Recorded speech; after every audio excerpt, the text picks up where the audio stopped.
Hello, this is Father Olvera, and I'm here today to talk to you about relics.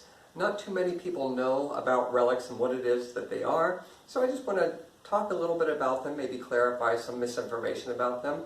Relics are either bones or maybe some object that actually belong to a saint. And we venerate relics in the Catholic Church. Now, we don't worship or adore them, but we venerate them, we honor them. And this has been a practice that has been done for many, many, many centuries. And the idea comes all the way back, actually, even to the Old Testament, where we had Elisha. He actually passed away, he died, and he was buried in a cave. Well, somebody else had died. There was probably this, I think there were Moabites that had passed away. There was one man that passed away. They put him into a cave where Elisha's bones were. He touched the bones of Elisha and actually was brought back to life. So it shows you right there that just these bones, these objects and things that are associated with saints have some type of power through Christ, through God, through what it is that He wants us to do. Now, the relics themselves, these objects that belong to the saints, they have no magical powers whatsoever. But we believe, obviously, in our faith, we have faith that these can be some benefit for us through the intercession of God, if He so wills it.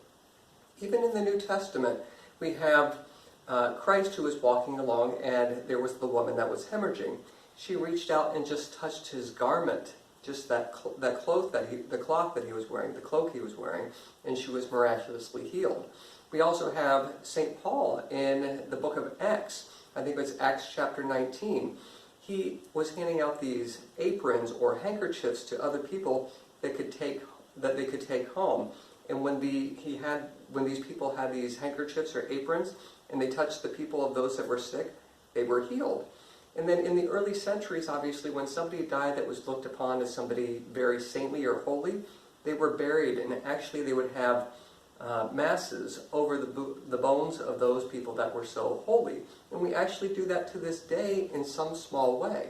Now here you see what is called an altar stone. And the altar stones are usually in altars all over the churches throughout the world. And they have the 5 wounds of Christ, as you see.